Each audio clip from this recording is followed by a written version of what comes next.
our representative is, not their finagling with a district so that they can get somebody they want in. So from a Republican side, I share the same concerns as these Democrats. I recognize that what I sensed today was huge skepticism from about 150 people. I think we all understand this is very subjective. It's not objective. And as a subjective process, I think they're going to, decide in closed doors what's best for them.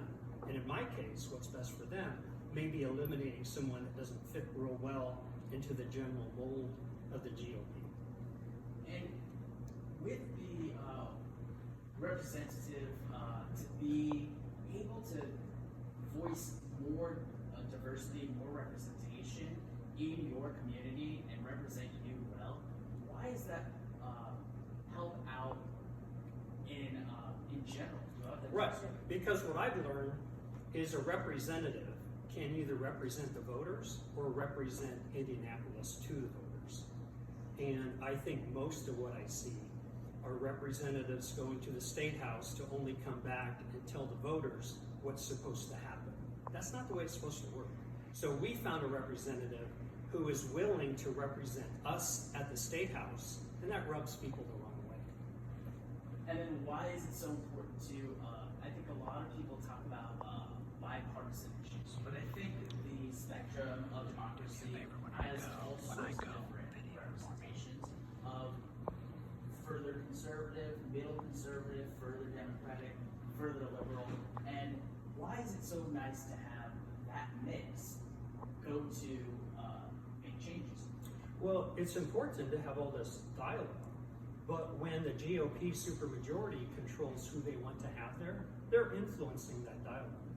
So if there was a way, like many of these people are saying, I'm not sure bipartisan is the right phrase, but if there was a way to have these districts so that people could fairly compete against each other, we would see what happens, right? People would have to work harder to get elected. But what's happening now, these people are sweating bullets because of what happened 10 years ago. And it's just common sense that what happened 10 years ago makes no sense. It's all these weird lines to keep the Republicans in power. So even though I'm a Republican, I would like to see Republicans win fairly, not through a manipulated process. And how do we,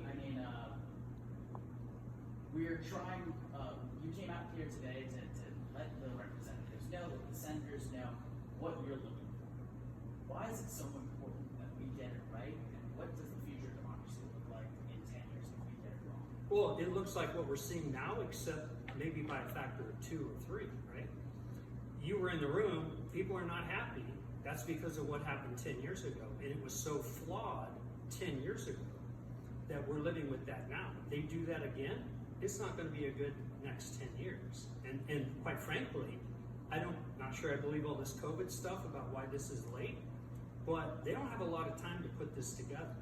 And we're sensing that this is a really, really important decision that, quite frankly, the GOP supermajority, I think, have pushed off as far as they can. And now they have a very short window to try to get it right. It's obvious they didn't get it right 10 years ago. And is there anything else you'd like the community or viewers to know about that I may not have asked you? Yeah, I do. I think this all relates to voting, right? We're talking about organizing how we vote, but the basic core is, can we trust our voting system? So I said in there that in March 26, 2020, HBO, which is not some conservative news program or channel, produced a documentary mainly with Democrats who said our electronic voting machines were flawed to the point that the Democrats were scared. And they showed hackers who easily hacked the systems. And so I'm concerned when I have screenshots that even last month, our Secretary of State approved the top 3 electronic voting systems that have been found fraudulent in other states. I think that's an issue. Absolutely. Well, thank you so much Okay. for taking Thank the you. time to talk.